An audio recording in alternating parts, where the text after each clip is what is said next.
positions that you had on the new 17? All right, my name is Gene C. Bankston, and I started as a waist gunner, but then began flying missions as a toggler. Flew either toggler when we had no bombardier aboard, and waist gunner when we did. Um, you got into Thorpe Abbotts in late November of '44, and then you went on your first mission uh, late December of '44. What was your first mission, and describe what it was like for you as a waist gunner? First mission was in on December 28th, 1944. Our primary target, as I remember, was Frankfurt, but weather prohibited us from reaching a primary target, so we bombed a secondary target at Koblenz through clouds, and saw an occasional burst of flak that came up, but it was widely scattered, and my impression was this is going to be a piece of cake if they're all like this, and it would have been a piece of cake if they'd all been like that. So it was very comforting to us to have the first one be that easy. You didn't see any fighters? None. Uh, Describe what it was like when you, as a waist gunner, first did see fighters and fire your guns. Uh, I can't even remember. I can't even remember which mission I saw. I can't remember whether I was a waist gunner or a toggler when I first saw fighters. And actually, we had trained so much at firing at our American fighters in practice missions and with gun cameras and so forth that it really seemed unreal when we fired at the real thing. As a matter of fact, the whole idea of my being there and over Germany in a airplane was quite unreal to me then, and as I think back, even now, it seems unreal. Did you ever fire at a enemy fighter? Yes, I did. But I don't think I ever. I certainly didn't see any damage from any that I was firing at. Um, you went on a significant mission to Berlin in February of '45. Describe that mission. Uh, well, it's a long time ago, and I'm not sure I remember it all very clearly, except my memory tells me that it was a case where we were over clouds all the way till we got within almost in sight of Berlin, and there was a large opening in the clouds around Berlin, so we could see the target clearly, and we had extremely strong flak, very accurate. I remember a plane ahead of us was hit and burst into flames and from nose to tail, and it pulled up, and it must have appeared to everyone in the formation behind him that it was going to hit their ship. It did to us at any rate, and actually it fell back and dropped on down, and we saw no chutes. I believe there were total of three other planes that were lost, and we saw them go down, but they did not have they didn't explode or they didn't have a sheet of flame as this one did. That was a very frightening experience. How successful and patient.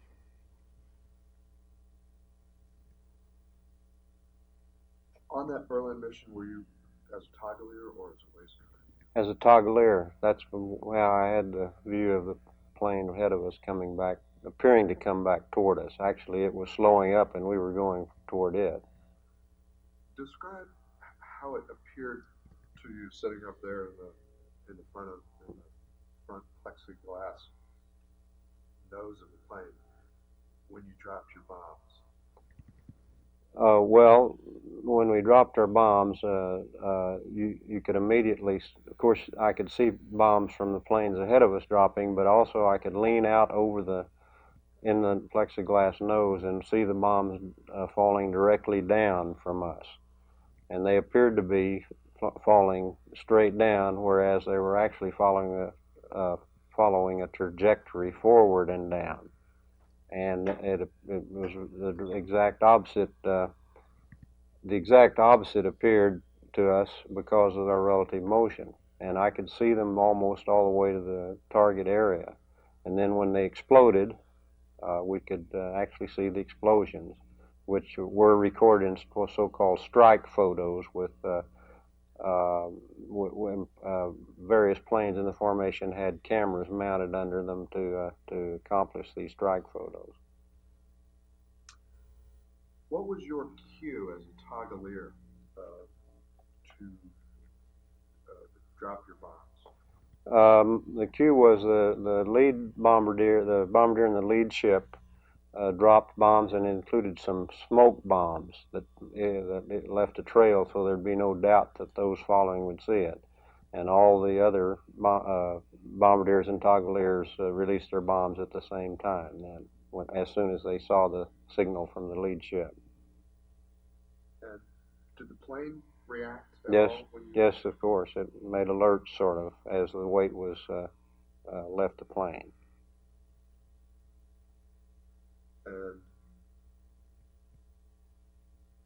how did it, over the course of all your missions that you were a toggler,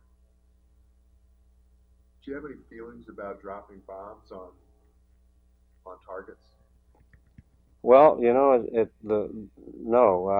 I say this: we felt we were bombing factories, marshaling yards. We didn't think of people, and so obviously it's a different emotion than you'd have if you thought of now we're killing a bunch of people. I never thought of that, and I'm sure that neither did most of my associates. The objective of the 8th Air Force was precision bombing. Yes. Describe that and compare it to the practice of area bombing that the RAF followed. Well, I really am not familiar with the RAF's area bombing. I know what we did. We selected a target and we bombed as a group or as by squadrons at least. And we tried to. We had a pattern of bomb. I mean, it was a pattern then, so that the total bomb load of the squadron would be on the impact area as tightly as possible. But inevitably we varied from the exact. The bombs were not as smart as the ones you see on television in Desert Storm, and we obviously missed our targets to some extent and had some damage of things we didn't intend to damage or we had no interest in damaging. But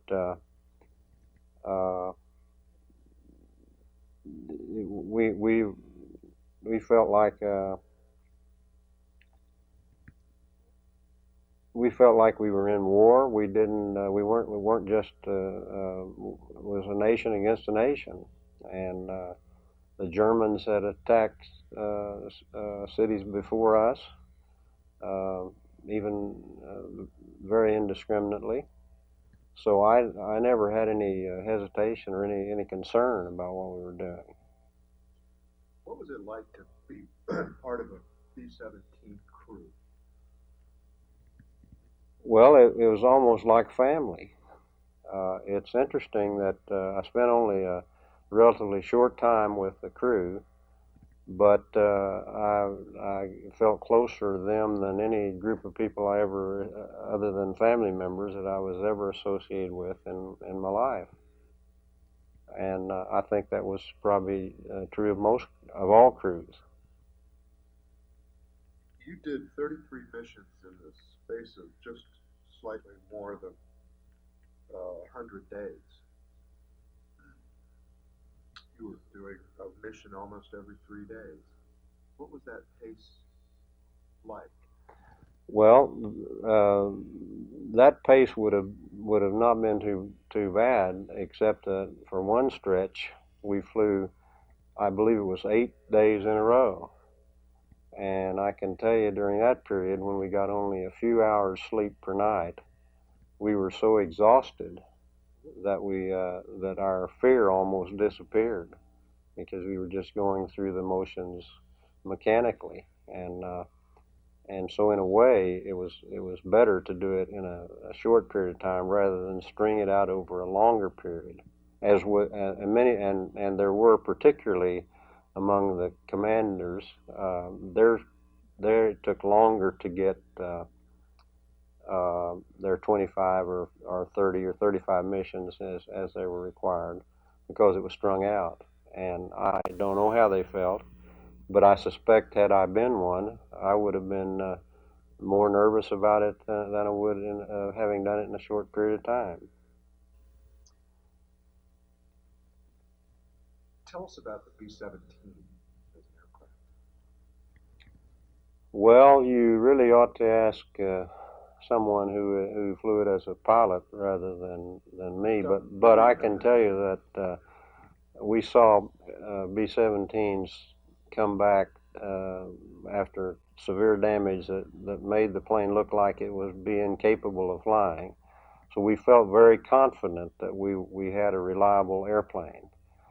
It brought us back. Our plane was damaged, not severely, but it was damaged many times, and we came back safely. And on one particular mission, the airplane flying on our right wing had a German Me-109 crashed into the tail and sheared off most of the vertical stabilizer and half the horizontal stabilizer, and cut the propeller from the Me-109, cut into the tail of the plane, and severed control cables. And that pilot and co-pilot flew that airplane back to Thorpe Abbotts, and we thought we'd never see him again.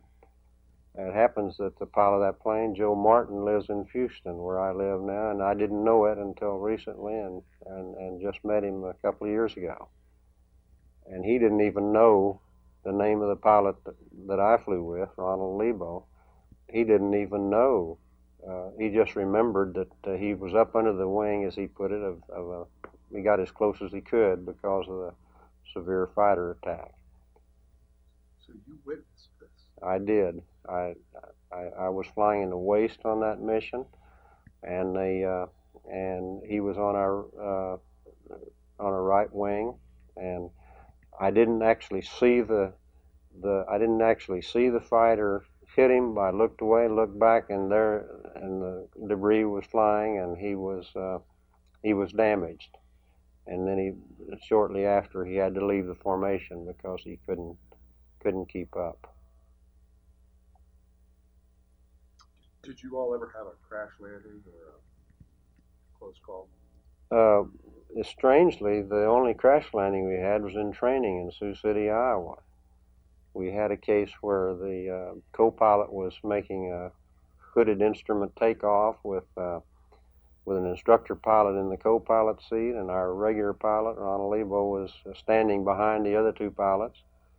And shortly after takeoff, the instructor pilot took over the controls, lower the nose, and raise the left wing, and he noticed that he sensed from the feel of the plane that we had a loss of power on the left side, so he feathered the number one engine, and shortly thereafter, number two began to cough and spit, and the plane would not maintain altitude, so he elected to land it in a cornfield. So that's the only crash landing that we ever made. As a toggler in that front nose position, did you stay there for landing? Yes, I did. I wasn't in Sioux City. I was in the back because. But when I became a toggler, I did, and if we suspected if we'd had damage, the practice was for the crew to all get in the radio room and sit in a certain fashion, front to back, with our knees up, and in such a way that in case of a crash, we'd be protected to some extent. And we did that in cases when we suspected landing gear was going to collapse, or if for any reason we had damage. And I think the regulations or the recommended way was to do that every time. But I would say that on 90% of the cases, the bombardiers and navigators and toggleiers sat on their seat through the landing, and it's quite a sight. I mean, you're out there in front of the pilots, and you see more than they do in a way. So it's something quite a thrill to do. It's almost like I am a licensed pilot, and I haven't flown for several years, but it's almost like being the pilot yourself, and it's a great view, even when the weather's clear. That sort of had me thinking there. You had a front row seat. I mean, you really did have in that position the best view. What was that like? Well, I don't know how to describe it except that way. It is an excellent view of the scenery, of the action over a wide area. Probably no one on the plane has a better view, and in a way, it's bad because some things you see you would rather not see, but still it's a very nice experience. Some of it is not so nice, but it's very nice if you're just talking about flying for pleasure. You couldn't have a better position. Did you ever feel you were very exposed and vulnerable? Did you ever receive a frontal attack? No, I think I felt exposed and vulnerable to flak, but I don't recall that we ever had a frontal attack by fighters. And I might add that the chin turret guns, which are fired by the bombardier or toggleier, they had no computer gun sight. The ball turret and top turrets had a computer, and they were much more accurate. The chin turret guns, though, were designed to ward off or to scare off a frontal attack. But I don't recall that we ever did. The only ones I fired at from with chin turret guns were planes that came through the formation and were going away from us. A very difficult angle, and I don't believe very many, if any, were shot down. But we fired at them in any event.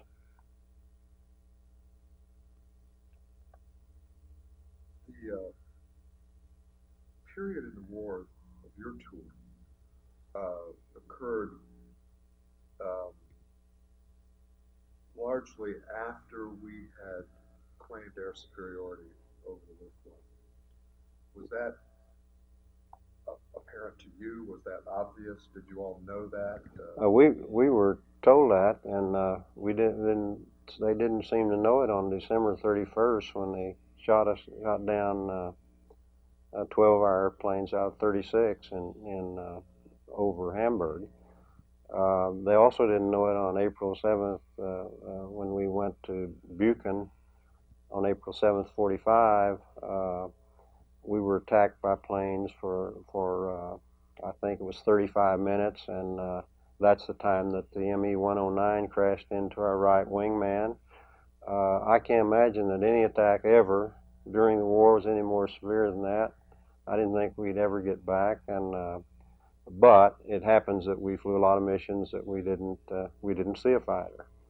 So it's I would say I can't remember exactly. I suppose out of our 33 missions, probably half a dozen where we had fighter attacks. when we had fighter attacks, they were very severe, and we had superiority. Wasn't any question that we had superiority, but excuse me, we had superiority, but the Germans were not finished, and if they concentrated an attack on one part of the stream, they could do a lot of damage, and did. We were talking about the Norden bomb site, Mm-hmm. and I realized you didn't operate it in combat, Mm-hmm. but you were trained on it, and you at least knew Mm-hmm. more than most what it was meant to do.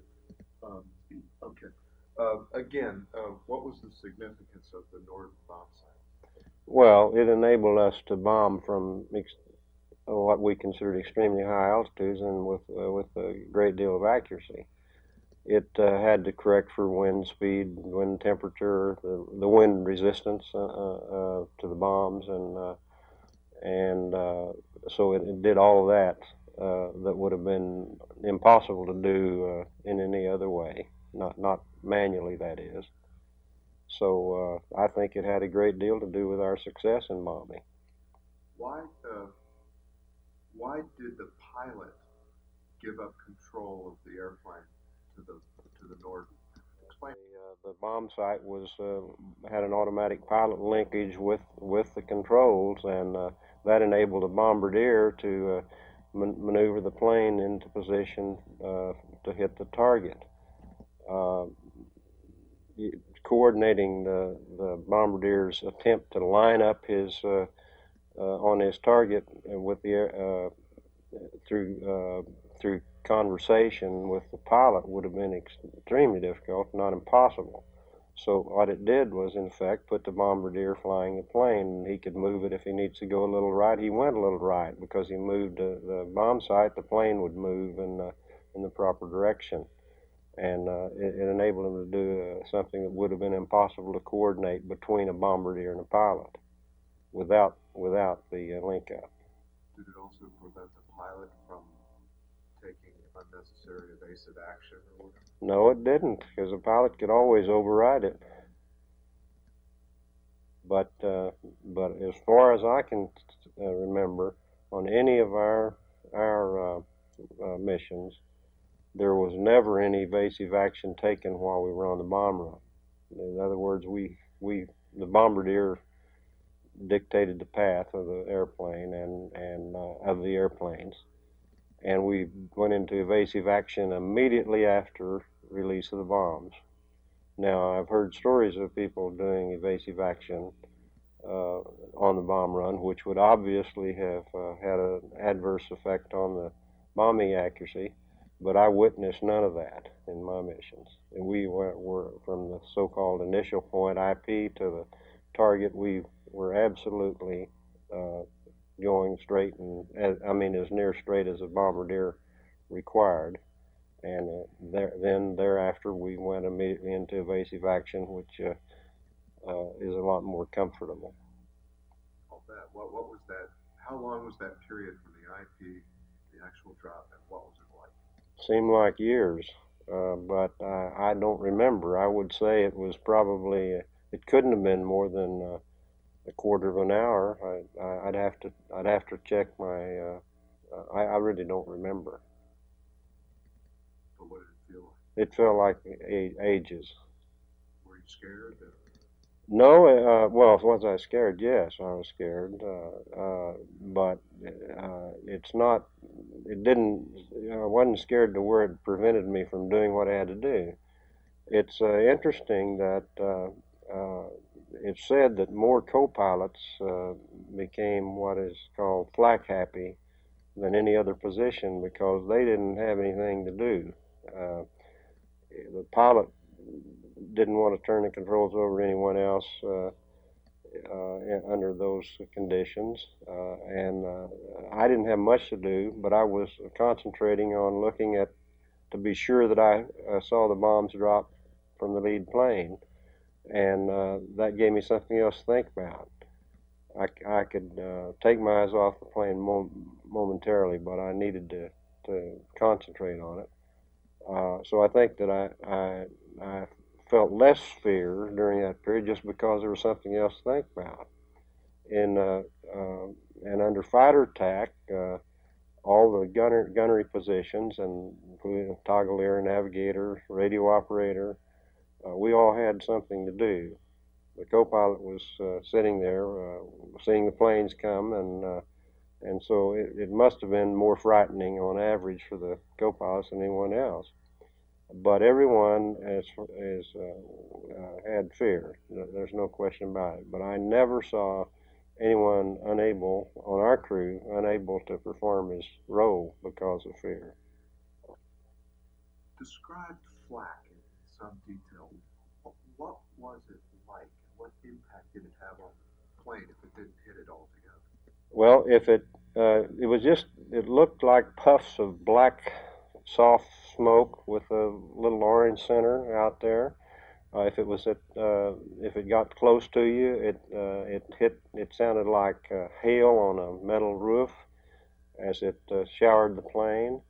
If you had a direct hit, you had a jolt. The plane shuddered. You felt a definite impact. Uh, it looked harmless when at first, but when you looked ahead, you looked at if you're not in the lead group, if you looked ahead at the group going over the target ahead of you, it looked like it would be impossible for a plane to fly through that flak and without being downed. And when you were going through it with it all around you, it would seem impossible that you weren't being hit more often than you were. Actually, fortunately, most of the hits were not in essential parts of the aircraft. Although when it for those planes that were downed, it of course did hit essential parts. All this flak, was it happening at right about your altitude? I mean, were the German flak gunners able to really get the altitude right? Well, they were pretty good at it. They would actually they could appear to be tracking us. You could see the burst one after the other coming right towards you, and it appeared to be at our exact altitude. Of course, some was above us and some below us, but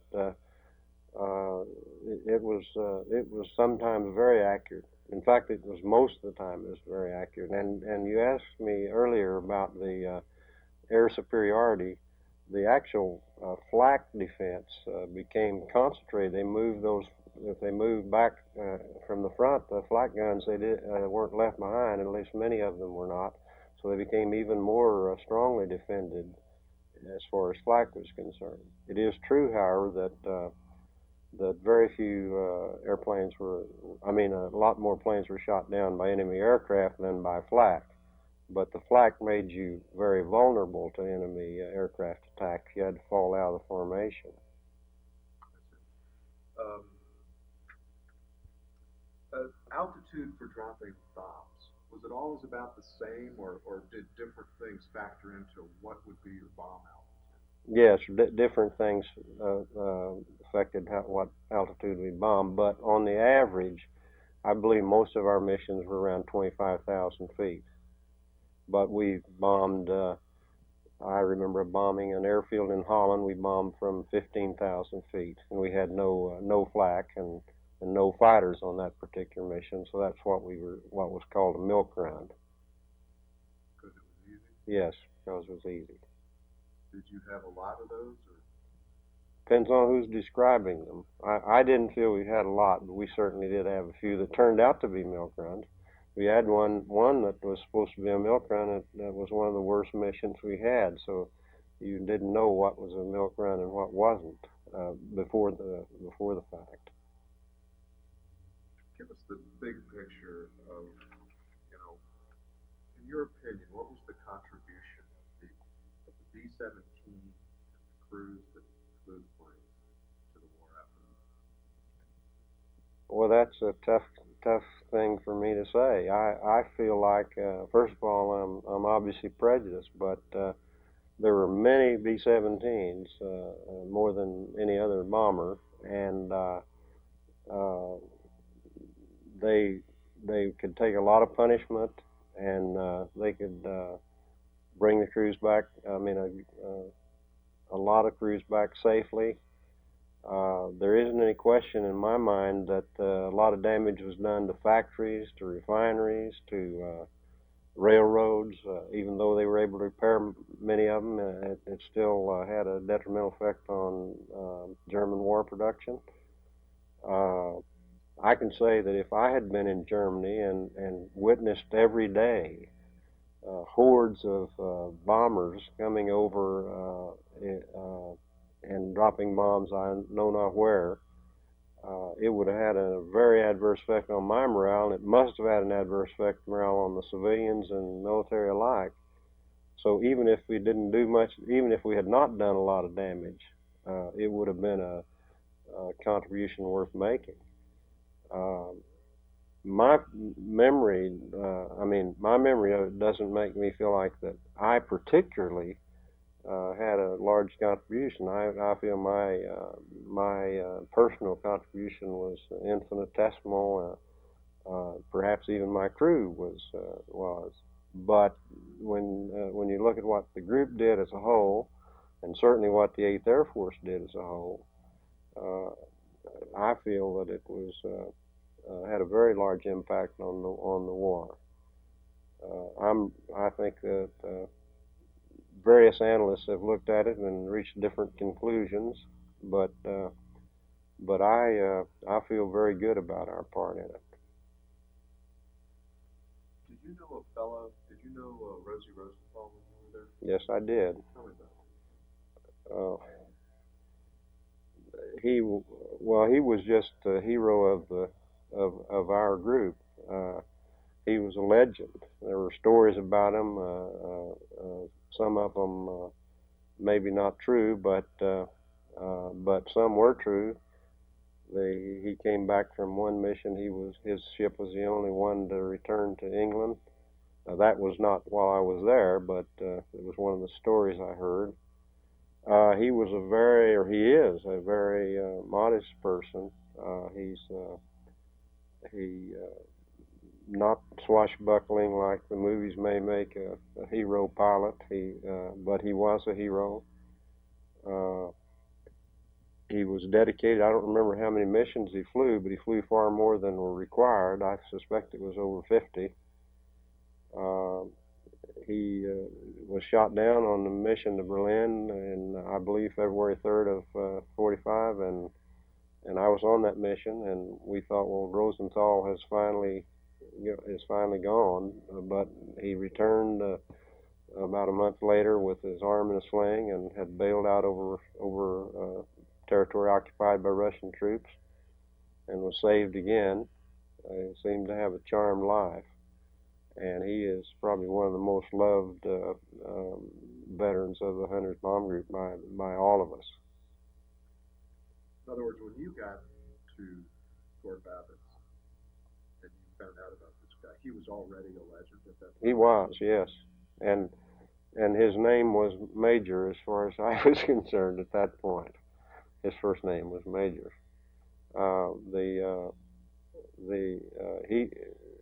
They told all kinds of stories about how he had the relatives, Jewish relatives in Germany, and that was one of the reasons he was so adamant about fighting on.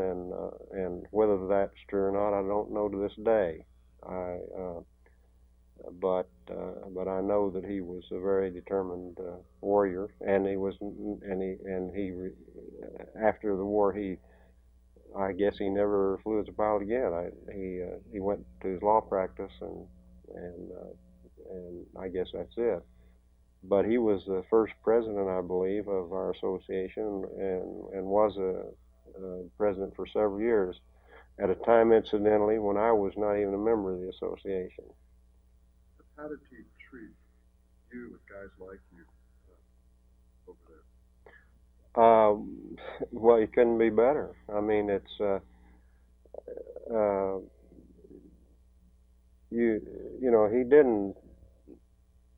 he was as friendly as to me. Here I was, a young engineer. A young gunner who little experience, but he would greet me the same as he would a grizzled pilot with 50 missions under his belt. He was just a very friendly person. Not that any of the others were not. I mean, this was a characteristic of our group, and I suspect it was characteristic of Air Force groups generally, but I know it was a characteristic of ours that that you rank was respected, but it was not the way that's described in the movies. We were talking about Rosenthal, but we think the pilot that I flew with, Ronald Lebo, he didn't.